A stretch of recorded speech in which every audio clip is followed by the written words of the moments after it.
Good evening. Welcome to the Positional Sports Talk Show host, live streaming on Facebook Live, Twitch, and our Positional Sports Talk Show YouTube channel. We are a sports talk show made for the fans, from the perspective of fans, presented by lifelong sports fans. We will provide our opinions and positions on the hottest topics in sports this evening. My name is Big Reg. Always glad for you to join us. I'm joined this evening by two of my partners in crime. The professor's in the building. What's going on, Professor J? How you feeling this evening, my brother? What's happening, Big Reg? What's up, Ed? I'm doing well. Ready to bring the energy for a great show tonight. Praise the Lord. Absolutely. And as Professor said, Big Ed is in the building. What's going on, my brother Ed? How you feeling, partner? What up? I'm fine. How's everybody doing? You know, like I said, it's always a pleasure to see brothers in charge. Let's do it. Let's do this. Tonight we gonna get it down and dirty. Not a bunch of stuff, but what we're gonna talk about it for a little bit. We got to do UFC 261 recap. Oh my goodness! Right. Can't wait to talk about that. We're gonna do that right off the top. Then we're gonna get into our NFL draft prospects. We're gonna break down some of the prospects and where we think they might get picked. Some other topics that caught our attention, of course, Professor J's post takes, and then our final post of the evening. As always, we appreciate you tuning in. So sit back, relax, and enjoy Post on the Positional Sports Talk Show channel. So, fellas, Saturday, man, I wish y'all was here in the building with me, but I did the fight night ritual. I got me a pizza. Got me 10 wings. I know that's right. Had me a drink. And I sat down. I'm like, let's go. Let's do this UFC 261. Man, I miss them pizza and wing nights over there watching fights. Right. Man. Right.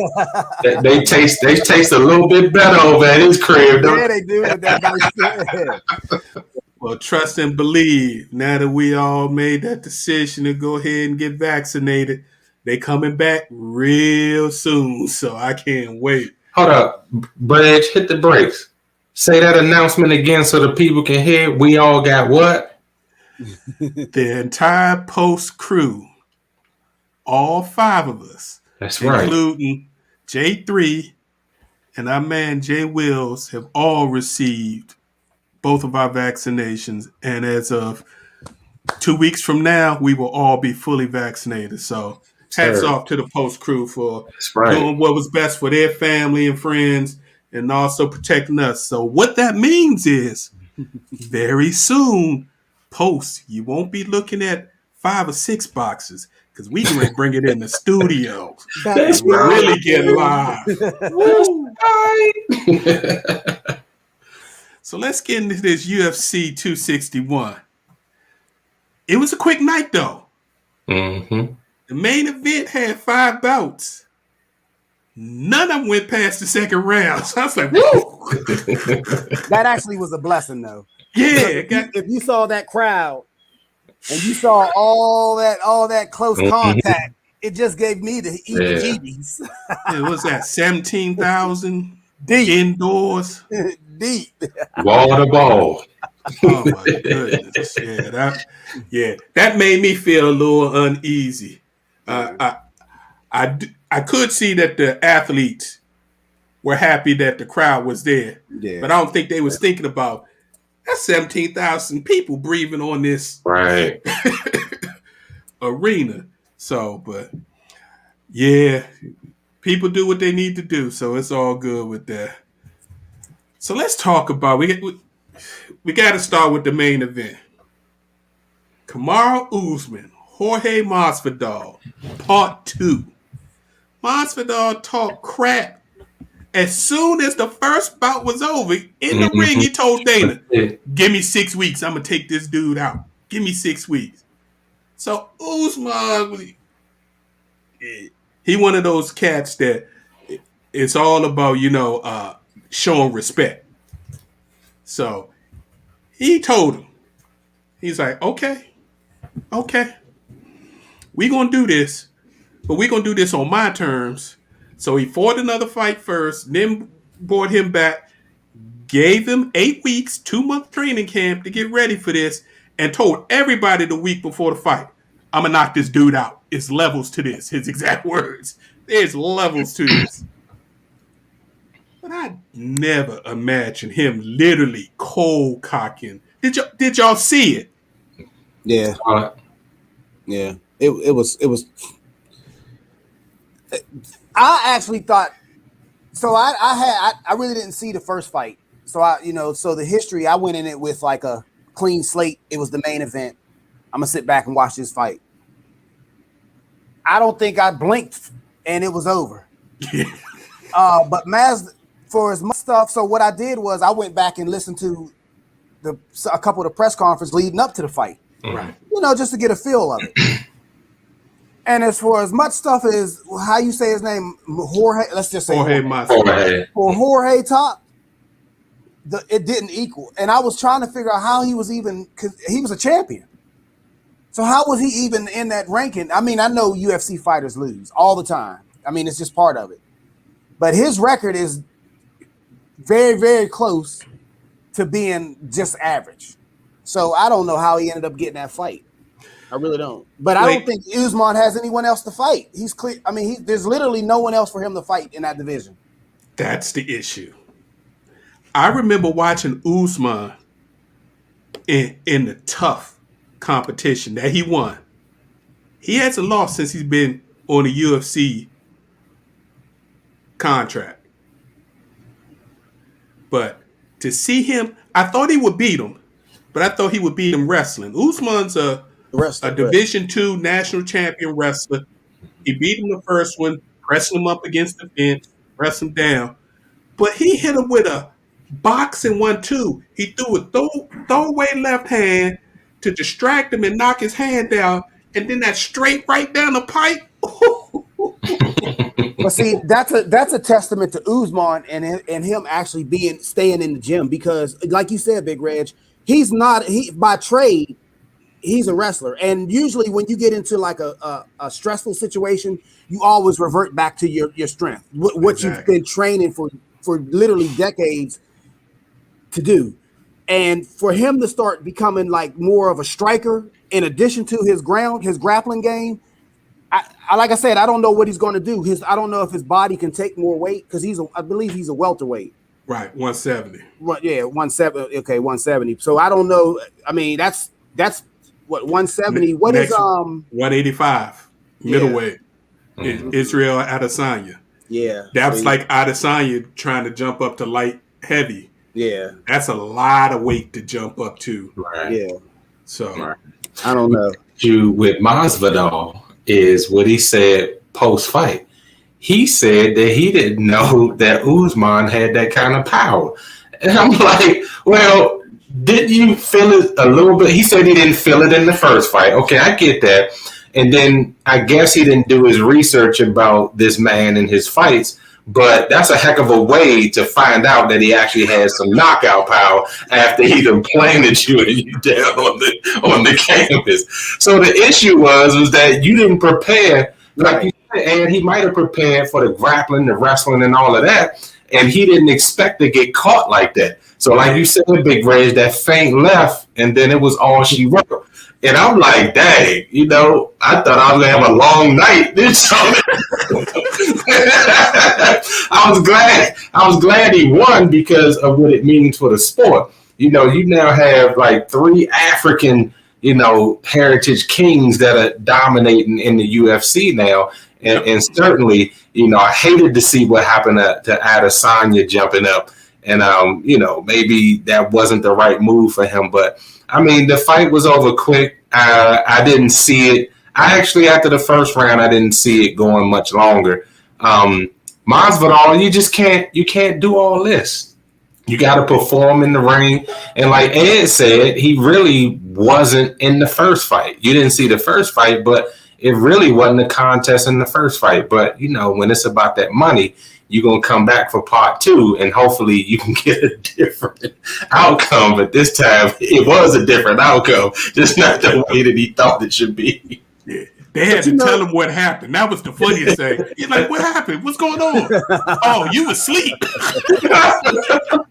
But Professor, the thing is that you said Jorge, you say Masvidal, he was running his mouth, but at the same time, he's a showman.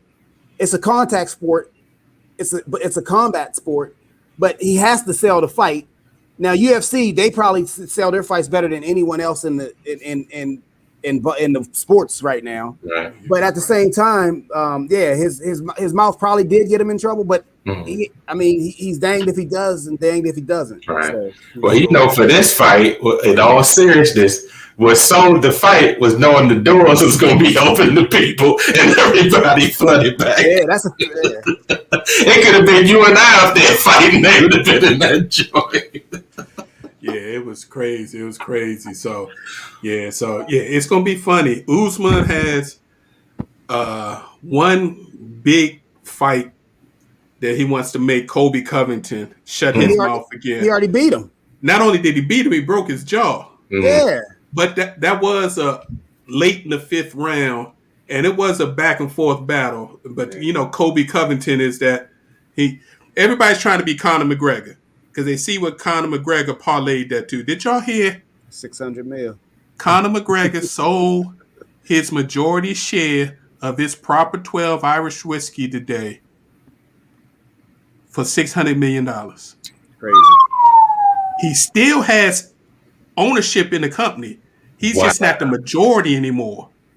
Wow. And he had already made $150 million in 2.5 years. He can do movies now.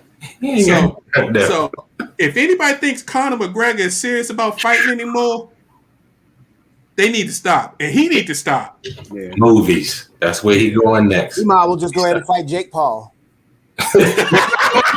I would like to see that.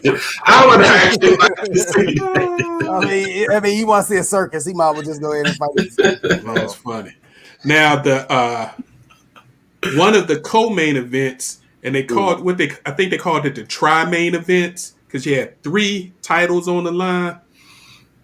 My lady Thug Rose Namajunas, what she did to Zhang Weili, I was shocked. that was crazy. First of all, who saw that coming? She was moving around. She was barely throwing any kind of punch or kick. Then she got herself close enough. A minute left in the first round, and from nowhere, left kick to the head, out. That's why I love UFC, man. And the crazy thing, the last time we saw Weili, I'm sorry, go ahead, Professor. Nah, go ahead. I said you never know. Go ahead. The last time we saw Weili, that was a brutal fight. What was Absolutely. What was the lady she fought? It was the Joanna Jędrzejczyk. Yeah. But Rose destroyed her already on multiple occasions. Right. So I didn't know Rose was like that. I didn't know. I actually thought Weili, although I thought the last fight when she fought that real what was again the name girl game again? Joanna. When she fought Joanna Weili, that was actually a good fight. It could have went either way, right? It easily could have went either way, and I just expected more from her. But again, everybody's been saying for years that Rose is the smoothest, most dangerous fighter in women's MMA, period. Not just the UFC. Her issue is positive thinking. When she first won the championship, when she first beat Joanna, she hated being champion because she didn't want to do the interviews. She didn't want the spotlight. She comes from read her background. She comes from a very, very crazy background with her family. Some stuff happened to her when she was young. So she wasn't ready for that stage. So when she lost, because she lost to Jessica Andrade, who was fighting in the 3rd fight for the title. And the only reason why she lost, because she beat Andrade up for the first round. Andrade tried to clinch her. Rose tried to put her in a headlock, try to choke out, and she just picked her up and slammed her. And when she slammed her, she literally slammed her on the back of her neck and knocked her out cold. Oh, okay. So she is tough. And she, before the fight, if y'all saw it, she was talking to herself. I'm the best in the world. I'm the best in the world. I'm the best in the world. So all it is her confidence in herself. She's got all the tools. And like you said, who knew? Who saw that coming? Just flowing, bam! One kick, it was over. And that's another person who their corner had to tell them what happened because they didn't realize they had been knocked out. Man. She was mad at the ref, talking about, what you mean the fight's over? Oh. You went to sleep. Was that Whaley's first defeat? Yep. Yeah. First defeat in 6 years. Yeah. In spectacular fashion. One shot. Good night. Yeah. And then Valentina Shevchenko. She's the baddest chick in MMA other than the Lioness. Yeah. She beat Jessica Andrade at her own game. Everybody said she couldn't grapple and that she couldn't do anything on her back. So what did she do? She proved her point. She went down and took her down 5 times in 2 rounds, ended up putting her in a crucifix, and then just went at it. Elbows and fists to the head. To the referee finally said, okay, that's enough. That's enough. Stop it. So the UFC's got a problem. They've got multiple champions. That right now it's hard to see who they're going to fight. But the one problem they don't have is that they will fight. Oh, yeah. That's the problem. It's a good problem that they have right now in my eyes, because one thing about it, whoever Dana doesn't play those games with. Oh, you could get him in 2 years. You can get her in a year and a half after she fought such and such. Nah, if the fight is to be made, he's going to make it. So that's the good thing about it. And you know the fight that's coming, right? I got 3 fingers. He said that he wasn't going to do that fight unless both ladies came to him and said they want to fight. Oh, it's going to come because the money's going to be there, and that's what he's going to push. He trying to be diplomatic right now, but Nunes Shevchenko, that her name, yeah, Shevchenko 3 is the bout that I know I want to see. I know everybody want to see that. She's the only person that gave Nunes a tough fight, right. And depending on who you talk to, some people said she beat Nunes in the second fight. Is that a strawweight fight? When the first 2 times they fought at 135. Oh, okay. Which is Nunes' weight class. They created the 125. Women's, when they first started, women's had 115 and 135. So 15 is strawweight. That's the strawweight in women. Yeah. Yes. Yeah. 15 is strawweight. Or is it featherweight? It's strawweight. Strawweight. Because that's what that Rose Wei Li Zhang fight was at 115. Right. Then you got Shevchenko. They created 125 because the ladies were complaining, it's too hard for me to get to 115, but I'm not big enough really for 135. Okay. So they created 125. And then they brought in 145 because of the former monster, but Nunes put her to sleep. And there's really nobody left in 145. Nunes got the belt, so they find somebody every 6 months so she can beat them. But there's really nobody currently in UFC at 145 that's really a threat.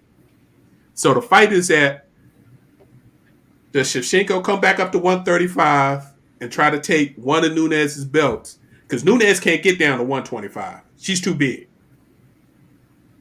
Yeah, with Shevchenko, that's a big jump, though. Going up to even, you figure 125 to 135, 10 pounds, that's a lot of weight. I hear you, but she's fought at that weight twice, multiple times. So that's the thing. The sad thing, and the last thing we'll talk about on this, was Chris Weidman. That was just horrible to see. Yeah. and so ironic. It was the first blow of the fight. Mm-hmm. He shoots a low leg kick, and Uriah Hall checks it, lifts his leg up, and his shin hits his leg, and it literally just shattered. He broke both bones in his leg instantly. And then to compound it, not only did, I guess he didn't realize it or the adrenaline, he then tried to step on it. He put his foot down trying to step on it, and it was already broken and made it worse. So That made me think of Alex Smith, man.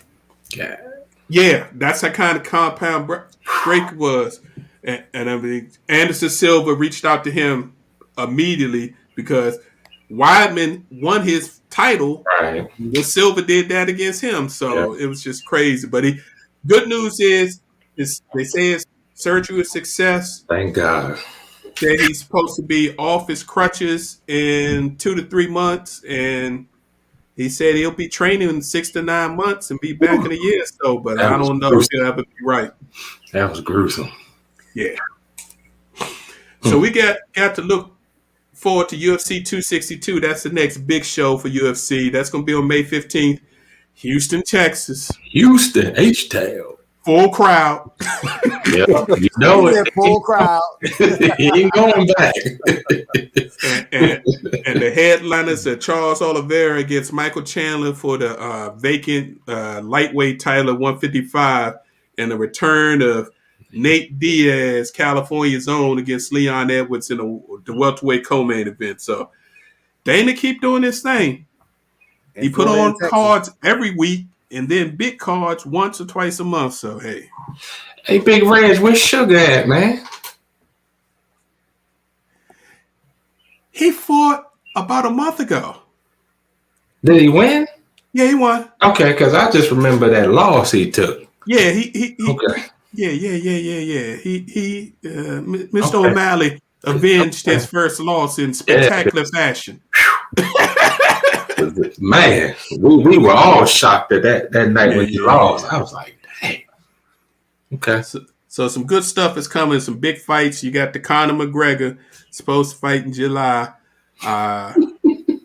They trying to get John Jones to agree to terms to fight that monster Francis Ngannou. I'd leave that alone. Wow. There's no why would he do that? That's crazy. There's no incentive. Right. No, the money would have to be so ridiculous. That's the only way I would do that. I mean, maybe get Michael Spinks on the phone. Don't go up when you don't have to go up. Get Bernard Hopkins on the phone. Remember how he got knocked through the ropes? Yeah. Shouldn't have been in the ring. Yeah. Crazy. So don't do it. Yeah, some things you just don't want to do. So we will see. All right, fellas, let's go ahead and move on to the NFL. Before we get into the draft breakdown, there's a couple of big things that happened in the NFL over the last week. Our boy Baker got his 5th-year option picked up. Mm-hmm. Yep. $18.86 million. So he's got one more year this year, his 4th year, the next year. But they didn't. They gave him a nice gift, but they didn't give him a ring. It's like, we're going to wait on this long-term thing to see how things play. Right. Meanwhile, the 2 other quarterbacks in his draft class are both talking major contract extensions with the Ravens and the Bills. So we will see how that flows. Kansas City Chiefs pull off a trade to fix what their biggest ill. They get tackle Orlando Brown Jr.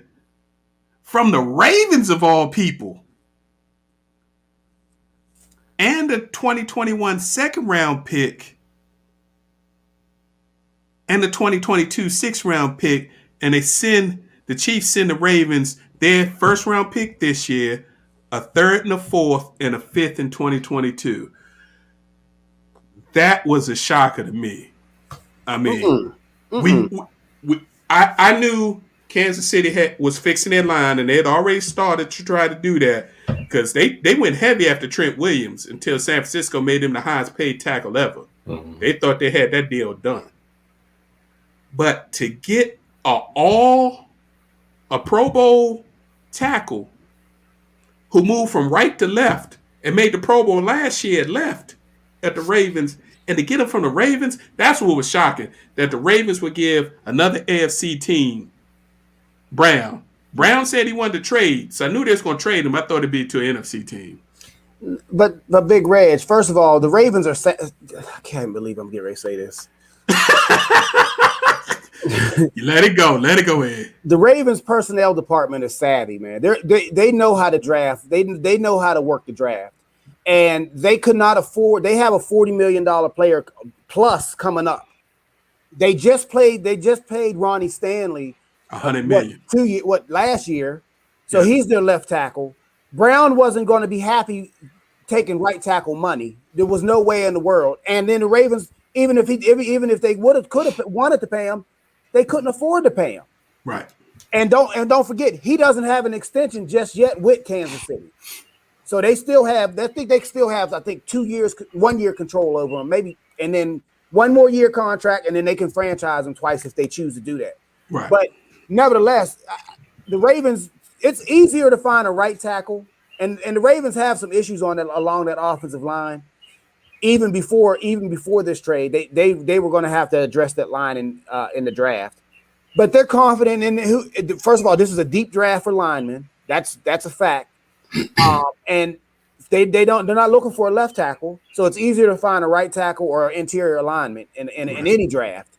So the Ravens, I'm not surprised. And hey, if Kansas City probably was the highest bidder, So. Yeah, I mean, Kansas City, they still reeling from the butt kicking they took in that Super Bowl. So, of course, they needed to make a splash in that area. And so they pulled the trigger on that. The Ravens actually saved some cap room, which should be in the favor of one, Mr. Jackson, because he's trying to negotiate, a long-term contract, trying to break the bank with them.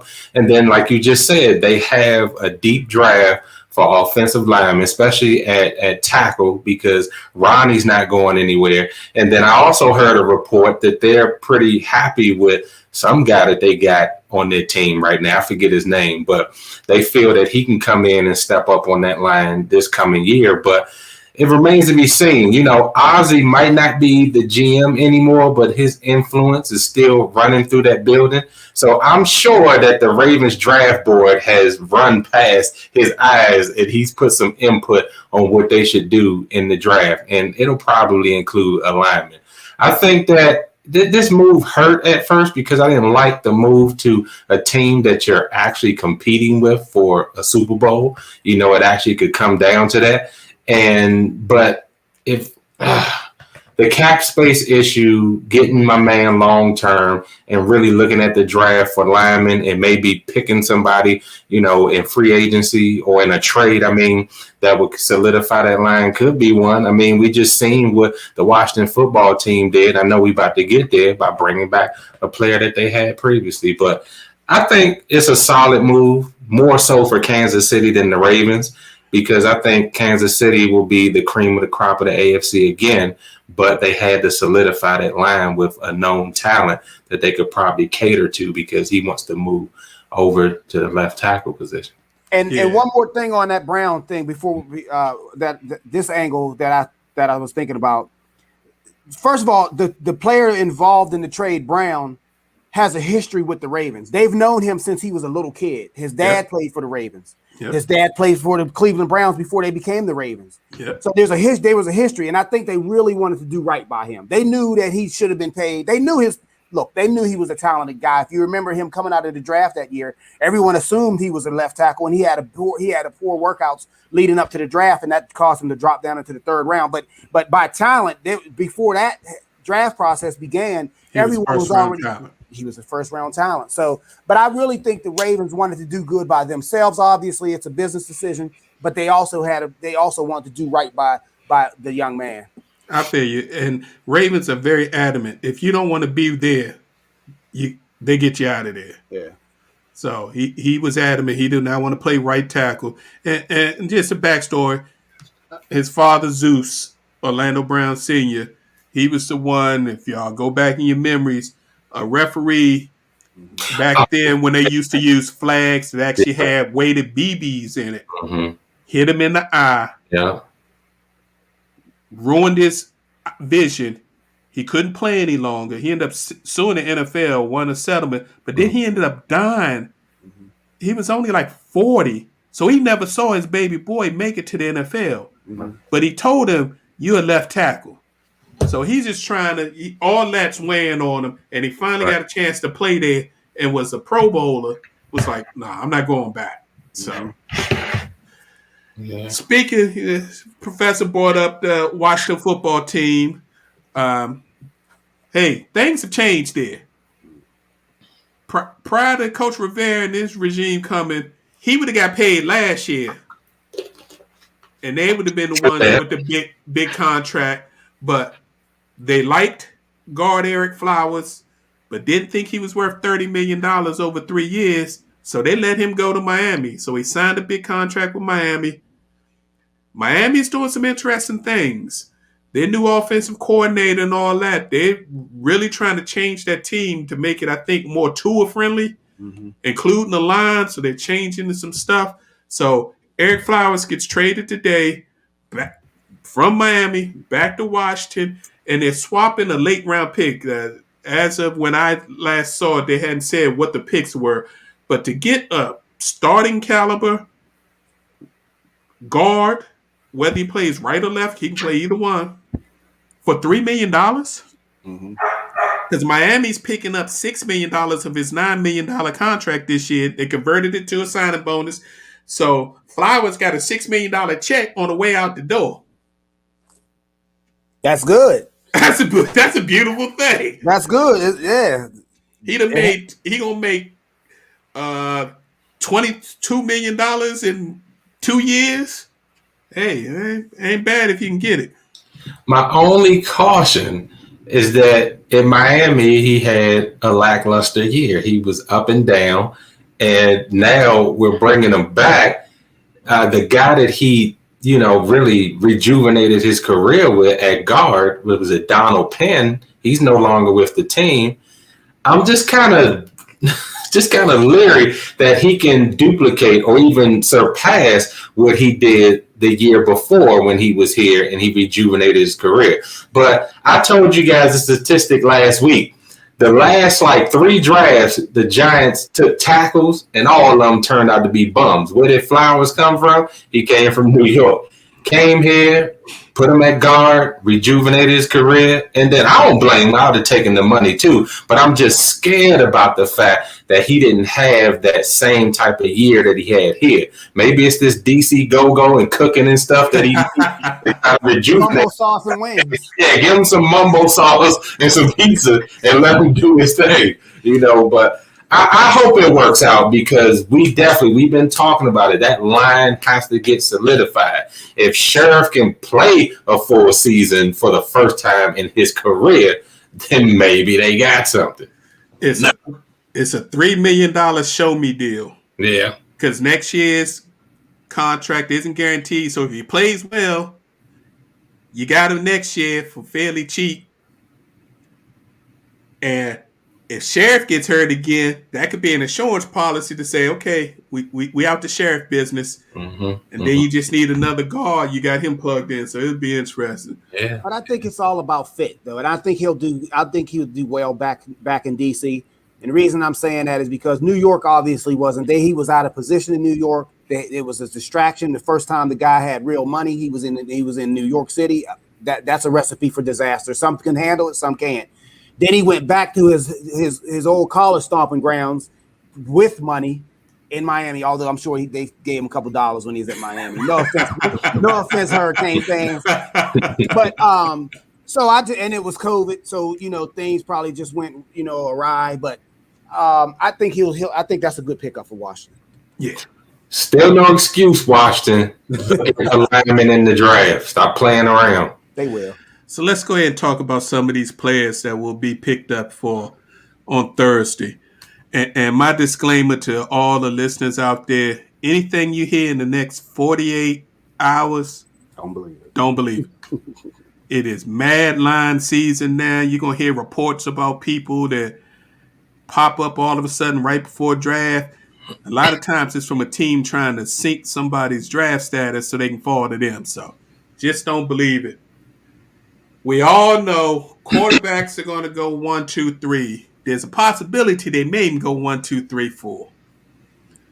So number one, everybody knows that's going to be the golden boy, Trevor Lawrence. He's been anointed the number one pick pretty much since he's been a freshman starting in varsity football. When he got to Clemson, freshman starting, win the national championship. So Trevor is going to Jacksonville. If you hear that he signed his contract, that's the only news flash you should believe. Everything else is up for grabs. So we ain't gonna spend a lot of time on Trevor. I think there's other people who could be number one picks, but Trevor is who Trevor is. A lot of people, they comparing him to Joe Montana, Joe Cool with that laid back attitude. We'll see. Number two, that's when the draft really starts. Yes, sir. Yes, sir. Can I go in on Zach Wilson? It seems like the Jets are going to draft Zach Wilson, BYU, and the floor is all yours, Ed. How can you draft a dude that before the 2020 season wasn't even the starter? He had to fight for the job, number one. Number two, listen to this. Navy, Troy, University of Texas, not in Austin, San Antonio, Houston, Texas State, down there and where the outlets are in Texas, Louisiana Tech, Western Kentucky, Coastal Carolina, a loss, Boise State, North Alabama, definitely not the Crimson Tide, San Diego State, okay, Marshall Faulk did come from there, and then UCF, the mythical national champions a couple years ago. All right. These are the teams that this guy, this is the level of competition that this guy has faced. How is he going from Salt Lake City, Utah, I'm going to leave it at that, to New York City? How is he worth the number two pick in the entire draft? I'm sorry. It's going to be business as usual in New York. Another flame out at quarterback. This dude will suck. He will suck. The only time he faced any half competition this year, Coastal Carolina, and I didn't know when they became a powerhouse in college football, he lost. And looked bad in that game. I watched that game. It's going to be a recipe for disaster. I'm telling you. And you mean to tell me, and I'm not advocating for this. You telling me Justin Fields, he's better than Justin Fields, this guy who's led his team to 2 straight college football championships? Come on, man. Come on. I can name 5 quarterbacks right now off the top. I don't even have to look down on my notes. That's going to be better than Zach Wilson. He's going to suck in New York. New York is going to continue to suck, and that's going to be for all the Miami Dolphin fans, the New England Patriot fans, and the Buffalo Bill fans should be happy because they do not have to. Not that they ever had to. But they do not have to worry about the New York Jets for another 5 years because that's how long this is how much it's going to set this franchise back even more than they already are set back. You know, there's always logic and reasoning behind why the Clippers are the Clippers to the Lakers, why the Mets are the Mets to the Yankees, why the Jets are the Jets to the Giants, because the decisions that are made in these organizations, and to Robert Saleh, who I want to do a tremendous job, I can't believe that this has his stamp of approval on it.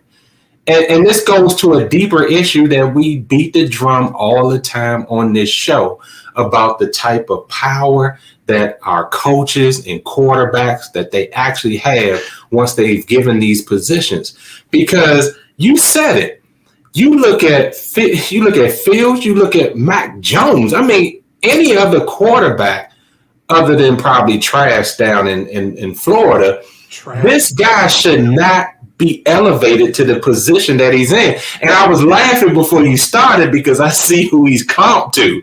And I got something to say. I'm not going to still register it, but I'm going to say something about the guy he got him comped to later on in the post takes. But I just don't understand why New York has to do the most New York thing and take this guy at quarterback, and then we're going to see the results play out this year on the field. It's just not right to do this coach like that. I'm totally against it. Well, since you mentioned the comps, some of the talking heads, and of course, there are quarterback gurus all around the country now. These quarterbacks, they say this man's arm in the ease he throws with reminds them of Aaron Rodgers. I think he's gonna be Jay Cutler. He should hope to be Jay Cutler. That would be a phenomenal result, Big Red. I swear he's gonna be a bomber. At least Jay Cutler played Alabama, Florida, Georgia. He came from the SEC. He played Vanderbilt, and at least it's gonna flame out. Okay. All right. Let's move on. So at number 3, the draft is going to really begin. San Francisco traded up, and all the pundits say they gave away 3 number ones. That's false. They gave up 2 number ones because they got their number one. So basically, they switched spots in this round from 3 to, what was it? They were 12, I believe they were. Mm-hmm. So they switched spots and then gave up 2022 and 2023 number ones to move up to number 3. Ed and I have said, I still don't believe it, but all the talking heads keep saying that Kyle Shanahan wants Mac Jones because he thinks he can take Mac Jones from day one, plop him into his offense, and he can run his offense right away. Can I say something about? I get sick and tired of watching these draft shows because I've watched enough of because that's our business. Right. I've watched them to ad nauseum. I've watched them. I've read them. I'm sick of them. And here's why. This is what I hate. They ding Mac Jones because of who he had around him. So what they're saying is, because you have all-star college players, because we're talking about college level, because you have college players that are going to be first-round draft picks all around you, that must mean you're going to suck when you get to the NFL. Okay, so that means when you get into the NFL and you're Tom Brady in Tampa and you have a starting right tackle as a Pro Bowler, you're starting running back as a Pro Bowler, you look around, your defense is littered with Pro Bowlers, so that means you're going to suck. Your wide receivers are Pro Bowlers. One's a Hall of Famer. Your tight end is a Hall of Famer. So that means that takes away from your talent. It doesn't make sense. Okay, so I play with a lot of talented people. I can mess that talent up too. You see what I'm saying? It doesn't. I hate hearing this. So what? He played at Alabama. He played the best of the best, obviously. The most pros by almost double come from the SEC. That's fact. That's not Ed. That's fact. And he had to operate a system under tremendous amount of pressure. It ain't no cakewalk going into Alabama playing quarterback. Following Tua. Yeah, no matter whether or not Alabama's had a long list of great quarterbacks in the NFL does not make a difference. What makes a difference is playing in that pressure, that fishbowl of Tuscaloosa. That's pressure. That's more pressure than Zach Wilson coming from Salt Lake City, Utah, going to New York City playing in. Right. Anybody know college football knows this. Right. And what's funny is they didn't say this last year about Joe Burrows coming from LSU. And LSU had 15 people drafted last year. And Joe Burrow really only played 2 years. I mean, he really didn't play that much. I mean, him and Mac Jones to total starts is relatively even. So, come on, man. Yeah. Here's what I like about Mac, because he came in at a time where both Hurts and Tua were on the team. He didn't run to the portal and try to transfer. Right. From his own mouth, he said, you know what? I learned from these guys. I looked up to them. I knew that being around them would make me better. And once I got my shot, then I knew that I would have the ball and I would have to do what I needed to do with it to be successful. So when you got a guy that can stay in that crucible and that pressure, that quarterback room, wait his turn, and then perform at the highest level for one of the hardest coaches to play for. He's a great coach, but he's hard to play for, and you deal with that, and now you're ready for the pros. This is why I like the fact that you got Kyle saying, you know what, this guy might be something that I can use, because I believe that he'll shine as soon as he gets his chance, because he comes from that pedigree. Being able to stay behind, national championship caliber quarterbacks, wait your turn, and then win your own. I mean, you could say some of the same things about the Golden Boy at number 1 that you could say about him. He had to wait his turn behind Watson. He did that, and he made sure that he jumped in there and he shined or shone when he needed to. I mean, I just think when you got a bona fide, legitimate, pro-ready quarterback, I believe you need to speak of them that way instead of elevating these guys that come out of nowhere. And just because you're in love with him, you want to elevate his skill set better than somebody else. Yeah, and I think Mac Jones, my comp for Mac Jones is Phillip Rivers, who a lot of people say is either a Hall of Famer or a fringe Hall of Famer with better mechanics. Mm-hmm. Because if you do some research and listen to some of the backstory, when Mac was doing the running the offense against the number 1 defense, he used to piss Saban off because he was like, I was playing them like I was playing a regular game. So yeah, we were supposed to run a certain play, but if the defense messed up, I took advantage of it and I hit him. I went over top, threw the ball. So he used to get fussed at all the time about being, too combative. And he used to go at the defensive players, get in their face, talking about, yeah, I got you and all that. So he's got that fire. Don't let that, when you see him on TV and interviews, that little mild-mannered look that he has. He got that internal fire. Graduated in 3 years. He's almost finished his master's in the extra year he stayed in school. So he's also can pick up things. So the person I would love to see go to San Francisco, who is supposedly who the scouts want San Francisco to draft, is Trey Lance of South Dakota State. Mm-hmm. And for you non-college football fans, say South Dakota State, that's nothing. South Dakota State is the Alabama of Division II.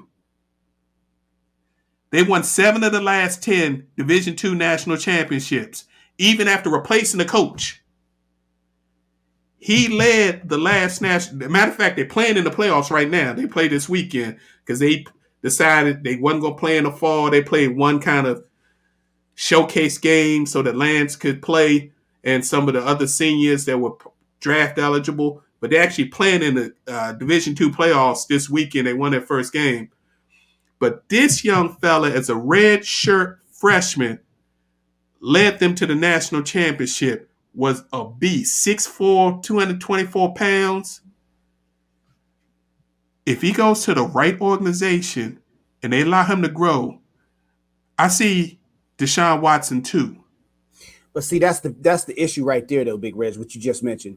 I don't think San Francisco, because if you look at San Francisco had they got decimated with injuries last year. That's not a typical top 3 team, even top 12 drafting team. I agree. So I think Shanahan is looking at the quarterbacks and saying, well, I got to get this bum Garoppolo out of here.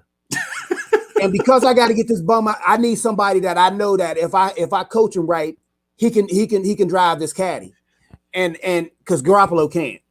And even if he could, he's not going to be around to do it because he's going to get hurt. Right. So I think that with Lance, even though they probably see he may be more physically talented, but I don't think he's as ready to play right now as, say, a Mac Jones. That's the only difference. That's why I think that they might, if they're on the fence, they might go with Mac. And I love Mac, but they might go with Mac only because of they might need him to play a lot sooner than Lance would be ready for right now. It's that urgency that you're talking about, because when Shanahan was asked yesterday, would Garoppolo be on the team come Sunday, this fool said, I can't guarantee somebody gonna be alive on Sunday. So He said any of us gonna be alive on Sunday. so it's like, so he's really non-committal, and that made me think that he really wants to get somebody that can catch his system quickly, that's ready to go. Because, like you just said, he want Garoppolo out of it. We not want to pay you another $1 million. Yeah, Garoppolo has only played 54% of the games since he's been traded to San Francisco. 54% of the games. And remember, when he got in that couple spot duties in New England, he might have played maybe 3 or 4 games total in New England. He didn't last 3. He lasted a game and a quarter. See, he got hurt in the second game. That's what I'm saying. And got $27 million a year when he got to San Francisco. How does that work? So that leaves, that leaves arguably the second best quarterback, the guy who's been the second best quarterback since he came into college football. The guy who won the Elite 11, actually beat Trevor in the Elite 11 showcase. Mm-hmm. The guy who crushed him this year in the college football playoffs, but possibly could end up the 5th quarterback taken. Now he can't play football. Justin Fields. And did y'all hear last week that somebody even released some of his medical information? Yeah, that's illegal, man. That's terrible. Man, come on, man. We know what this is about. We know.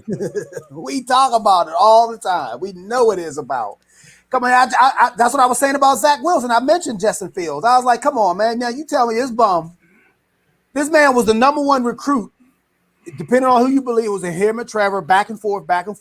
He was the number 1 dual threat. Trevor was the number 1 drop back. Pocket, pro. Come on, man. Now he can't play football. Come on, man.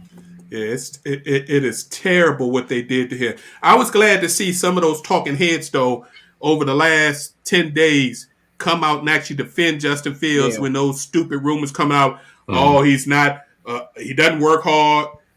Bunch of people came out and said, come on, man, really?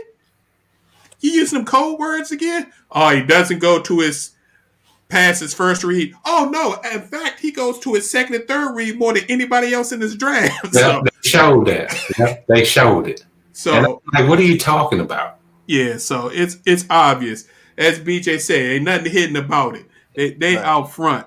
And Big Red, he does it so fluidly. They slowed it down. He just boom. He threw to the ball to like his 3rd and 4th read several times last year. Several times. I'm going to give you the comp that I see him becoming in the NFL.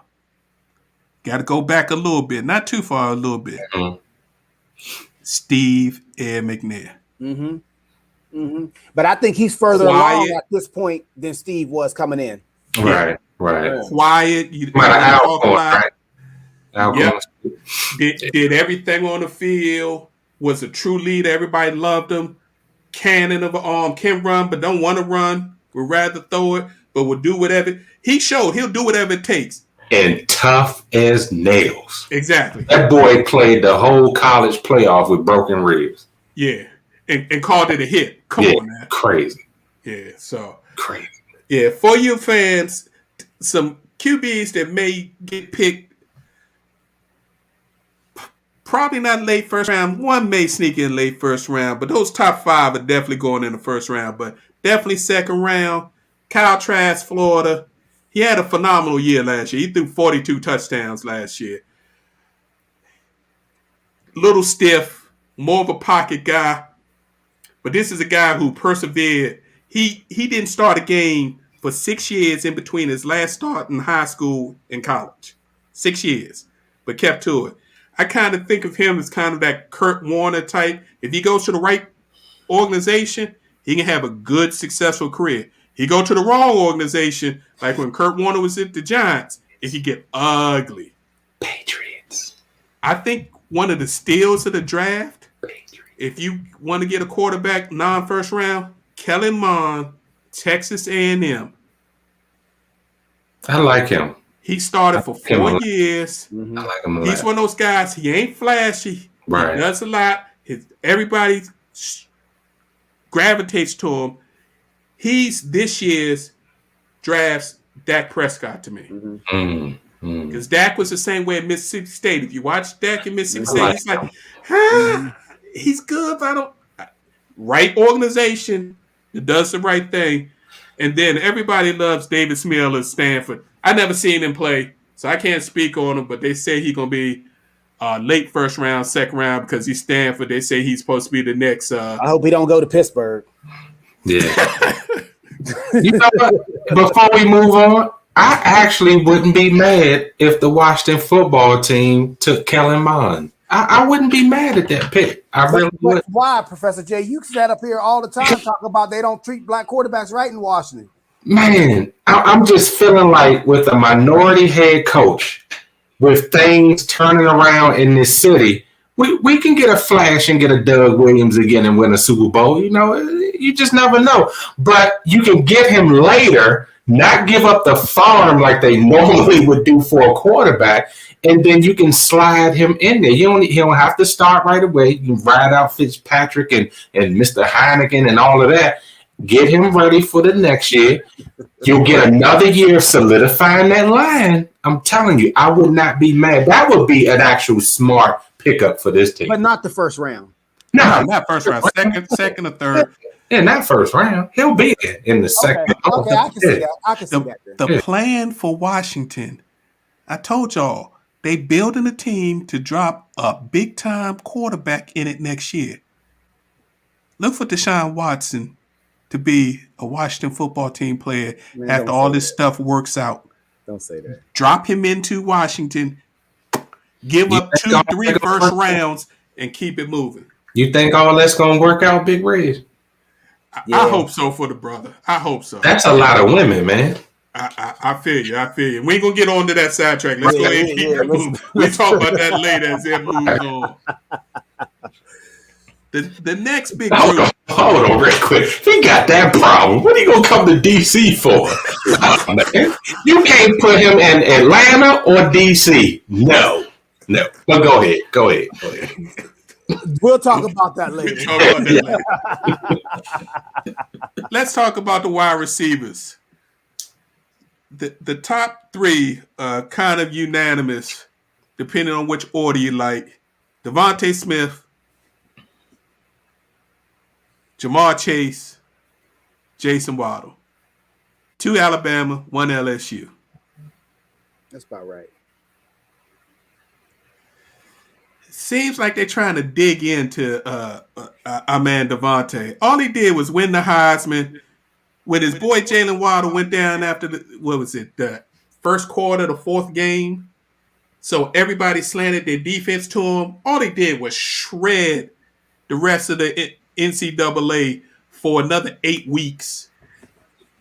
Broke the college football playoff receiving record in the first half and would have probably went for 300 if he didn't break his finger. But yet they talking about, we don't know if he can last in the NFL because he's 6 feet and only 166 pounds. Big Reg. For all those people that say that, you know what I tell them? Turn on the tape of his junior year in LSU. And you tell me who the best player on the entire field was, not just on Alabama's team, LSU's team too, that had 15 players drafted in the NFL, about 3 or 4 first rounders from that defense alone. And you let the first team All-American cornerback that was trying to watch him, he got him for almost 300 yards. Right. As a junior. And he wasn't supposed to have been the best player at that time. Come on, man. Did anyone say this about Marvin Harrison when he was coming out of Syracuse? And that's the perfect comp. Perfect comp. Right. That's what I'm telling these people. They want Alabama. They want to discredit Alabama players for no reason at all, just because they're successful. It doesn't make sense. The man done totally destroyed the SEC for 4 years. Literally for 4 years. Yeah. Yeah, don't forget he was the one that caught the touchdown pass that Tua thought through his freshman. Yeah. The game winner. I'm not taking anything away from Jamar Chase. He's a monster too. But we don't know what he looks like after a year off. Right. And you know I ain't taking nothing from Waddle because he Yeah, That fool played the championship game on half an ankle. Yeah, right. But Devontae, come on, man, quick, put some respect on his name. Where Birdman at? Yeah, it's terrible. It's terrible. So we will see. I expect all three of them to go within the top 15. Yeah, for sure. Three other wide receivers for y'all to look out for. Elijah Moore out of Ole Miss. They think he'll be more of a slot in the NFL, but he's super quick. mm-hmm. Rashad Bateman, a name people probably either don't know or forgot about. His freshman year, he won a Biletnikoff as the best receiver in the country. Had an off year second year. Then last year he played, but he had COVID. So he wasn't right. He is a monster. He reminds me of Stephon Diggs. That's a great comp right there. He actually does. He actually looks like him. If you put like don't know, don't look at the face, to look at the body type. He actually, that's a great comp right there. He'd be great on a whole bunch of teams. And then LSU, Terrence Marshall Jr. We'll see. We'll see. There's only one tight end to even talk about in the first round. Kyle Pitts. A lot of people say he's the best player in the draft. I don't know what people are looking at. I see Darren Waller. That's a great comp. That's somebody who's really too big to be a receiver, but not really big enough to be a traditional tight end, even though that doesn't exist anymore. So we will see. I also see him with the range and ball skills, to kind of high point the ball for like a basketball player, like that young Jimmy Graham. Because when they played Alabama, man. Oh, yeah, he did his thing. That dude was a man among boys out there. And that was really my real look at him from wire to wire in that game, in that SEC championship. And I was just like, dang, that boy is bad. So I see why they're hype over him. I understand Jerry Jones' love affair and all that, but he better go defense if he knows it's good for him. I think the guy to me is versatile because he'll produce those matchup nightmares that people just can't handle. But I mean, he played a Washington football team with a great defense. We got you. But with other teams like Dallas, for instance, and maybe that's why Jerry won him off the board so they don't have to face him. I think he presents that nightmare because he's 6'6", and he's a freak of nature. He can do things that a wide receiver can do, but also if they get him to block well in the NFL, this dude is going to be absolutely unstoppable because he gotta be able to block as a tight end. He really does. Unless you spread him out all the time, so we'll see. Yeah, but they tried to do that. Jimmy Graham kind of revolutionized that and wanted to get paid as a wide receiver, and they shot that down real quick. So yeah, I agree with you. They can spread him out and do some different things with him. But the way he is, that specimen, if they don't utilize him in the running game, they crazy. Move on to the tackles. I think there's one elite tackle, and then there are a bunch of very good to possibly elite tackles. Penei Sewell is a beast. Now, people have downgraded him because he sat out, decided not to play last year. He was the best lineman in the country as a freshman, and he was 18. 18, he won the Outland Trophy. He's only 20. To do that at Oregon, where they don't really do linemen well, this kid, whoever doesn't take him as the first tackle off the board may regret it. I hope it's Cincinnati. I hope they take a wide receiver. You hear his boy is lobbying for him. Good. He gonna have the other ACL going there this year. Yeah, go ahead. I mean, I ain't wishing that on him because I ain't wishing no harm on the brother. But yeah, the other elite or very good tackles. Rashawn Slade out of Northwestern. He's a guy that can play right or left, and if you need to, could probably slide inside. Christian Darrisaw of Virginia Tech. DMV.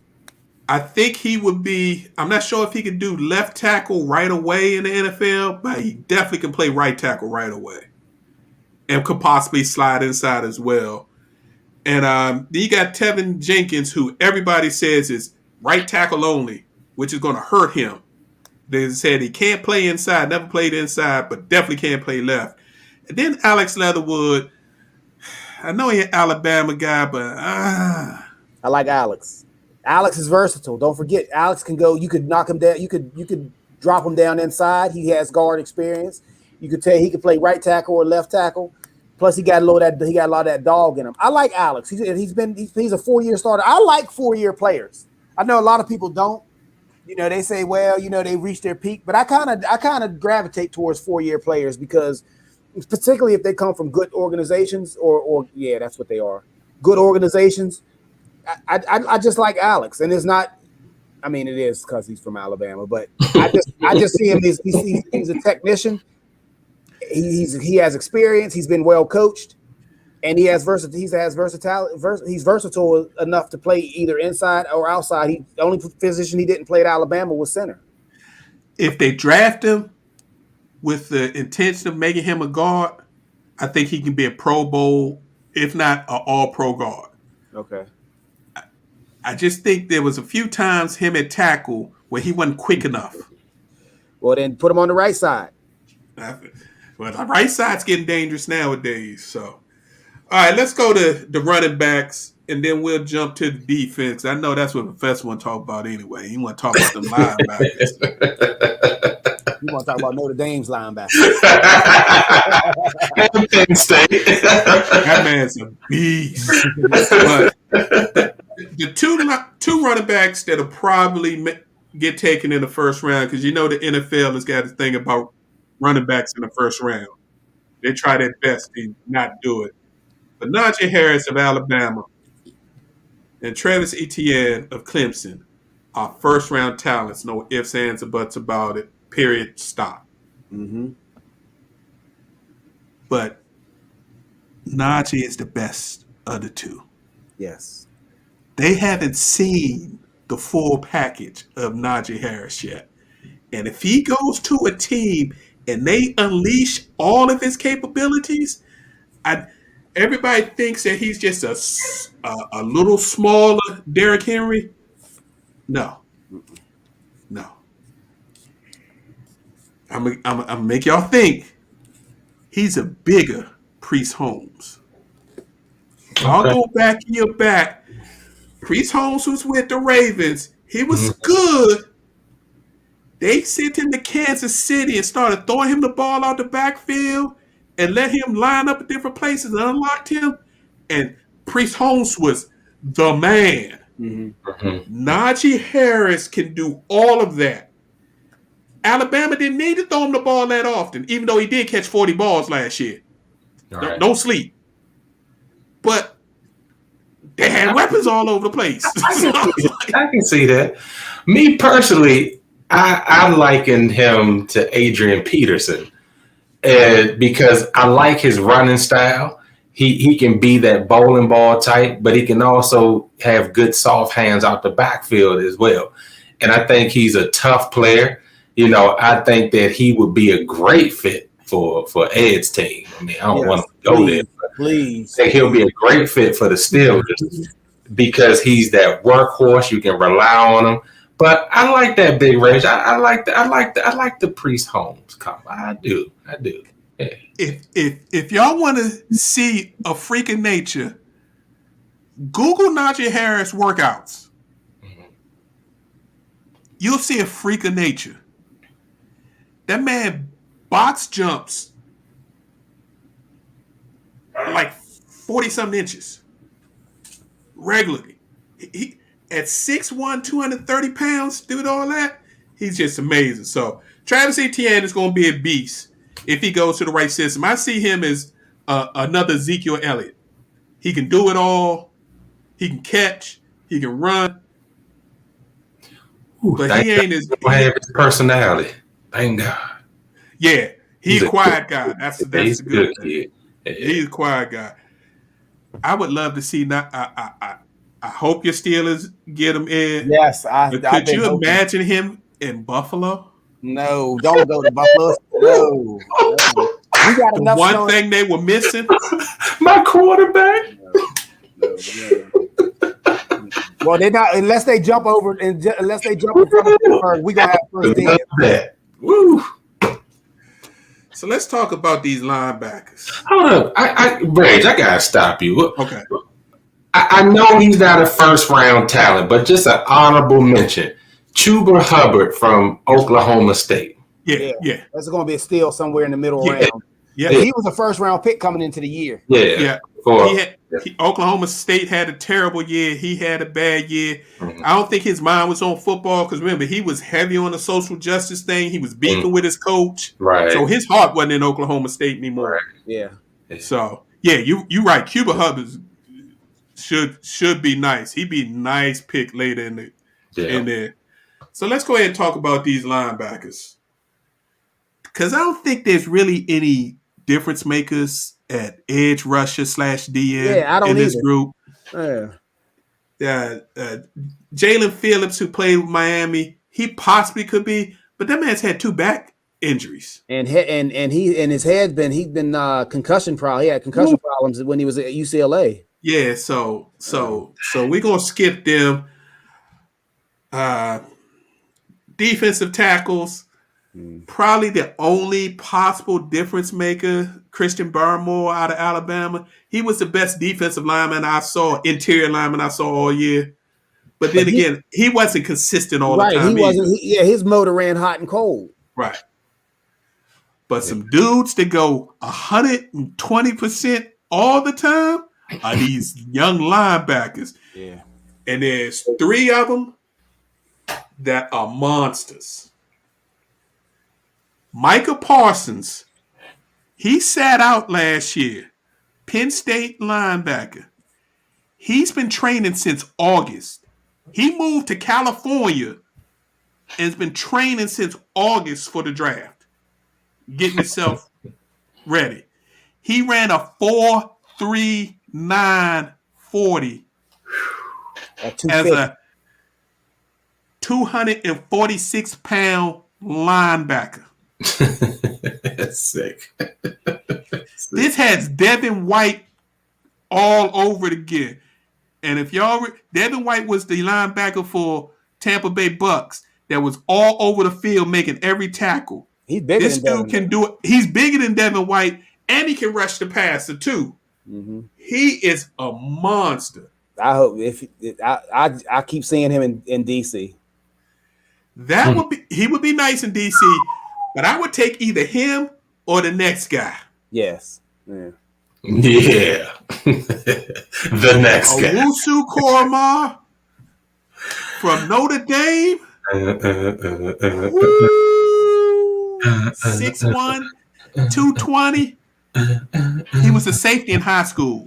Notre Dame converted him to a linebacker, and they basically paid him as an athlete. They had him covering wide receivers, tight ends, playing the middle linebacker spot, playing outside line. He can play anywhere on your defense. That's exactly the new age of linebacker, to be able to cover these Kyle Pitts of the world as tight ends. But when he comes to tackle you, you better have your chin strapped. That's right. Real tight. That's right. Because he's the first linebacker I've seen that reminds me of Ray Lewis, the way Ray Lewis used to go tackle people. He bought a thump every time he tackled. This kid out of Notre Dame is a monster. Let me tell y'all, the way he hit people, at least half the games this year, he could have been thrown out for targeting the way he was blasting people and blowing people up. I mean, he had his head up for most of them, but his hits, you would have thought, he was just shot out of a cannon. And he's smart. Yeah. This guy can read the field like nobody's business. When they did a showcase on him a couple of weeks ago, I was all in. I was glued into that joke. Dave, man, do you remember that movie, The Program, with Alvin Mack, that linebacker? He wouldn't do nothing in class, but that's not like this guy. He goes to class. But when they asked him different reads and calls on the field, he was just reeling them off. Then he finally said, go kill everybody. That's how this dude reminds me of, because he can be your captain on that defense, call every play, make the reads. I mean, coming from Notre Dame, so they go to class. But he is that athlete. This is what they meant when they drafted, I'm talking about Washington, when they drafted Sua Cravens out of USC. Yeah. He was supposed to be that new age hybrid, but he had head problems. This guy here can be what they wanted when they tried to draft him, where you can kind of move him around safety to linebacker, confuse the defense. He can cover tight ends and all that kind of stuff. And then when he bring that wood, I like Collins. He can hit, can't cover.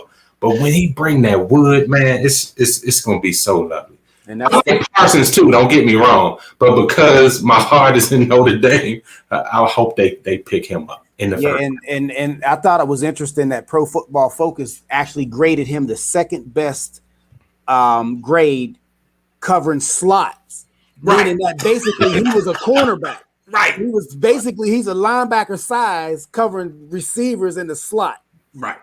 I mean, come on now. Yeah, and that's all Washington needs is a second level defender. Man, I'm telling you. Defender. Yes.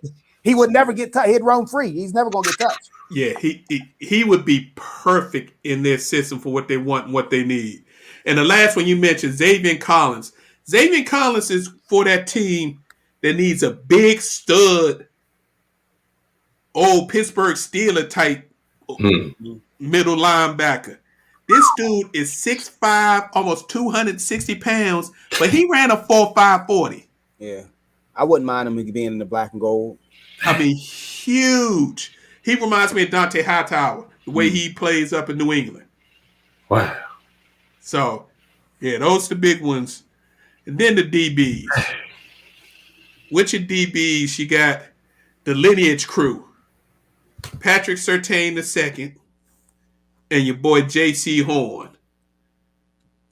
So you got one cornerback following Daddy, and then another cornerback playing on the opposite side of the field that Daddy played. Both of these dudes are going to be real good pros. It's kind of what kind of flavor you want. Surtain is a technician, but he also tackles. Does it all, can cover, put him anywhere in your field. He's going to do fine. J.C. Horn likes to get up in people's grill. He likes to talk. He like his daddy, Joe Horn. He like to talk trash, get up in you. He been training with his idol, Jalen Ramsey, and that's kind of who he models his game after. Physical.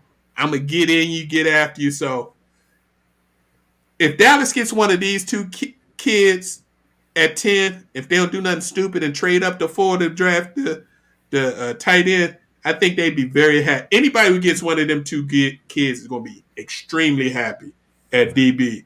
And a sleeper is Greg Newsom II out of Northwestern. Okay. A lot of people don't know because people didn't watch Northwestern football. Young fella can play. And then Virginia Tech, all they do is make DBs. That's where I was going. I like Caleb Farley as the sleeper. His issue is he's had back issues. Mm-hmm. So, and that's it. I mean, there's some decent safeties out there. We covered the major points. Anybody that I missed out on that y'all wanted to point out before we move on? No, I think I'm good on that. Cool. All right, well, we're going to jump into some other topics that caught our attention and get to these takes real quick. We missed it last week, but I wanted to give a congrats to Dwayne Wade. Recently bought part ownership into the Utah Jazz franchise. A huge power move. We're finally seeing these major athletes take their next step and get a seat at the table. So that was powerful. And he bought into the team. Just don't make him a dunk contest judge. I'm not even saying. Oh, you wrong for that. In the surprise of the weekend, yes, LSU hires former Baylor head coach Kim Mulkey from Baylor. This is a 3-time national championship winning. As she won it just a year and a half ago. Has a monster program that she built and left to go back home. She's from Louisiana. She didn't play at LSU, but she played at Louisiana Tech, was an All-American, coached at Louisiana Tech. She was supposed to be their next head coach, but they wouldn't give her a 5-year contract, only offered her 4 years, so she went to Baylor and built Baylor. Her son played for LSU. Her daughter went to LSU. So and she LSU getting ready to get real interesting. Dawn Stanley gonna have some competition down there in that SEC. Plus all those young black coaches. And A&M got a nice little program too. Yep. So that's gonna be nice. Baylor, what were they thinking? She was the second highest paid coach in women's college basketball. The divorce is nasty though. If you look into that, man, it looks. I mean, I think it was like a power struggle, but the regime there's a new regime at Baylor. That's not the regime that she came under, and you know.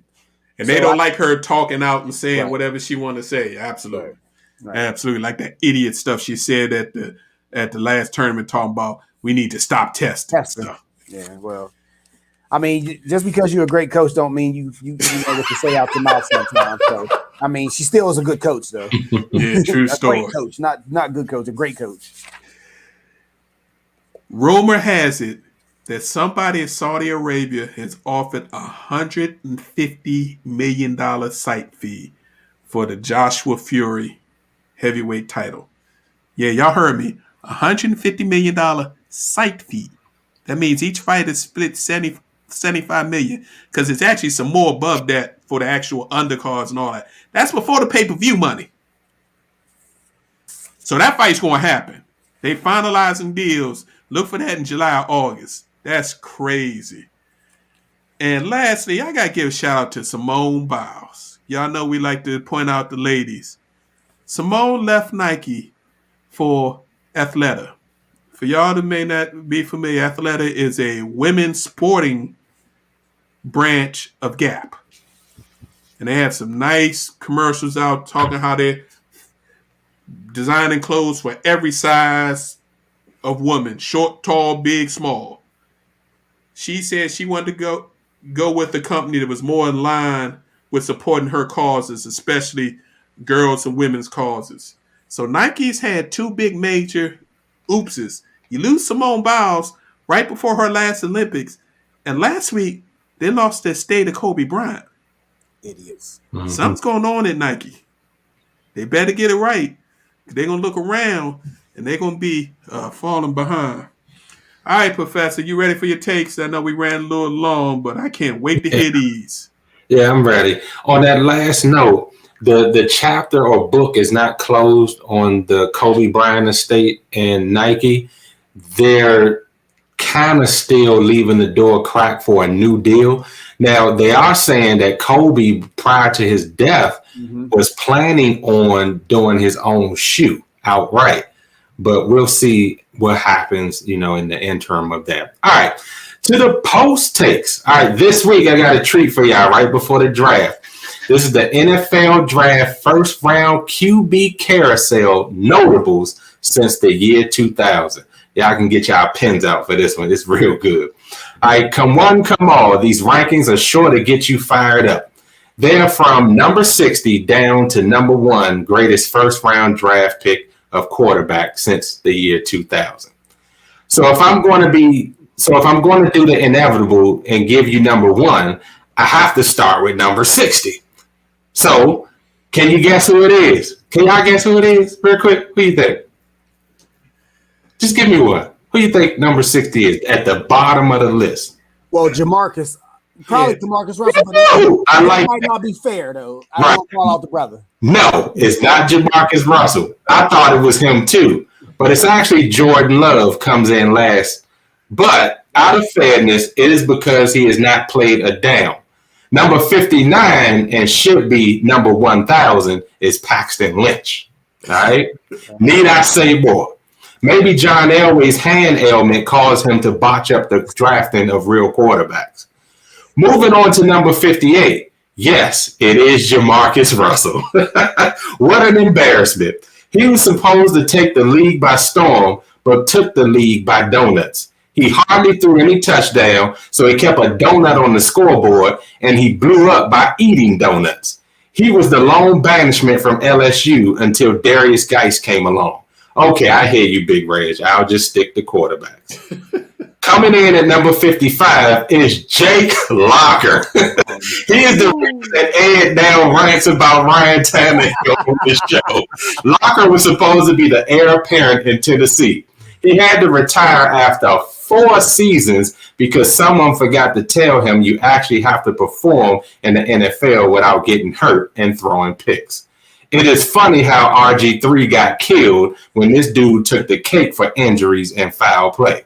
I know Aaron McNair is turning over in his grave that they ever put the ball in his hands. They hit the target on number 50 through 60 because you got Johnny Football shining at number 54. It is a crying shame that you only remember him for his show me the money gestures and his drug addiction. Well, now you can see him in fan-controlled football. As electric as he is there, it is a sad reminder that he could not make it in the league. Stay off the weeding. At number 47 is Brandon Weeden. Why was he ever in the NFL? Same with Brady Quinn at number 57. I hate to say it as a Golden Domer.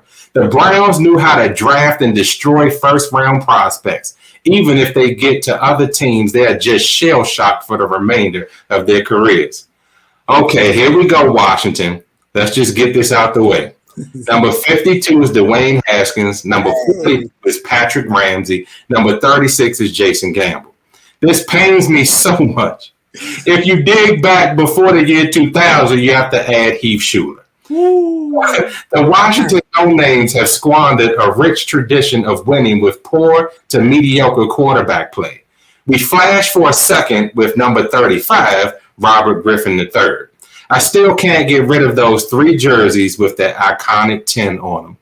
I'm about to shed a tear. I'm really irritated that Sam Darnold made it to 26.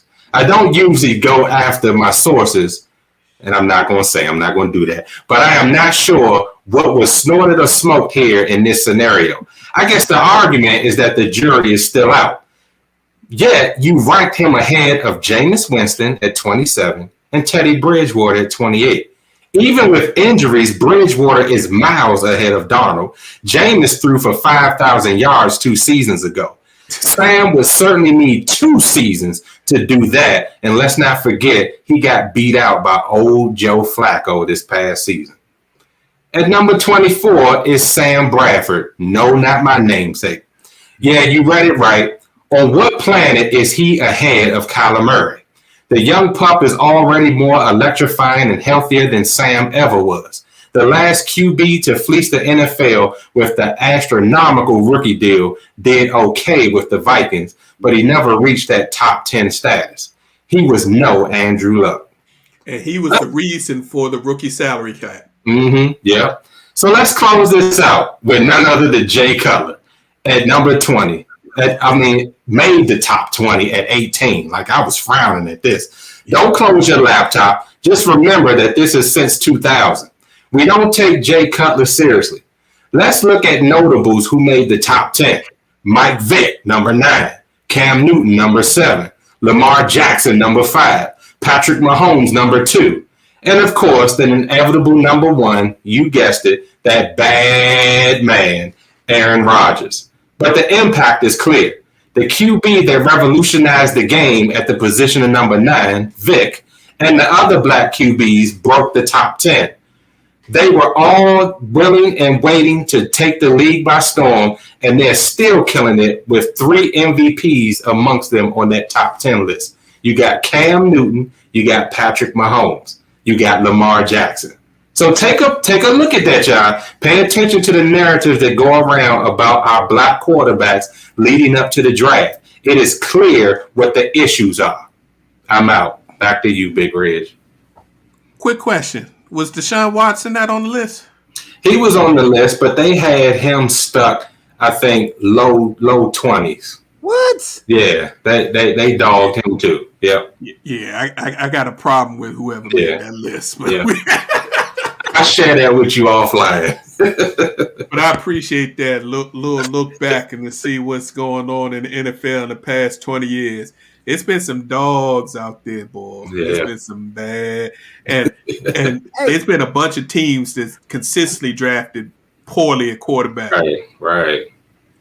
It's Patrick Ramsey made it into the first round. He sure did. They drafted him in the first round. I remember that. Yes. Yeah, he was late first round. Hey. Yeah.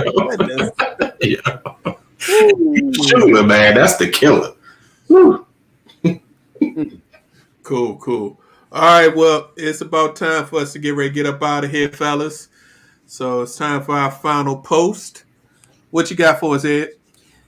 Hey, just thanks everybody for tuning in. You know, like I say, always try to stay safe out there in them streets. Because everybody in them streets again. So just be safe while you out there in the streets. Good to see you guys again. Like I said, as always, have a good week. Cool. Professor. Yeah, just real quick, please keep Terrence Clark's family in your prayers. The young man from University of Kentucky who was a top prospect for the NBA draft this coming year. They say a lottery pick who was training out in Los Angeles for the draft and tragically got killed in a car crash. Just keep his family in your prayers.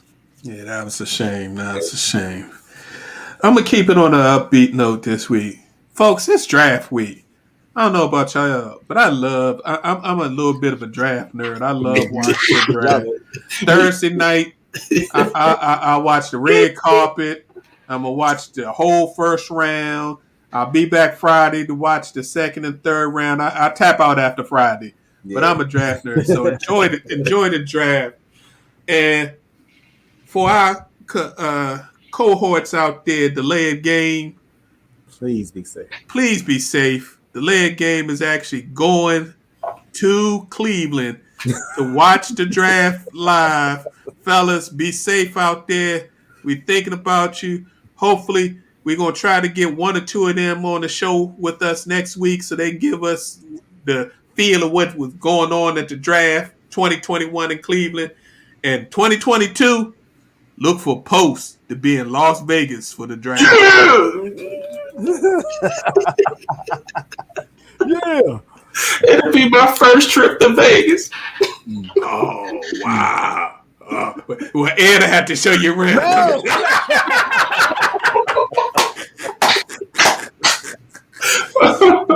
I'm just saying. I know a couple of spots, but I'm just saying. I got you. Don't worry about it. I got you. All right. Real quick, you see BJ's message? Yeah, we got you, BJ. Absolutely. Definitely keep put that in my prayers. Amen. Hope you and your family stand strong, my brother. All right, we'd like to thank you all for tuning in and listening. Of course, we appreciate you checking us out. We're here each and every Tuesday, 7 p.m. We're here. Maybe one, maybe two, maybe three, maybe five, but we're going to be here each and every Tuesday. Catch us live. If you can't catch us live, you can check out our Facebook page, Positions on Sports Talk Show, our YouTube channel, Positions on Sports Talk Show. You can hit us up on IG, Positions on SPO1. We there. We'd love to hear from you. Also, if you can't listen live but want to enjoy the show, check out your favorite podcast platform, Apple Podcasts, wherever you go. Just put in Positions on Sports Talk Show. We're there. We're trying to grow, trying to be big and better, and make it easy for you to check out the show. Again, thank you. We greatly appreciate you. We'll be here next week. We're going to talk the draft. Hopefully get some live play-by-play about what happened in Cleveland. Y'all have a safe week. Be safe out there. Stay out them streets. Keep masked up. And we'll see you next week. Peace.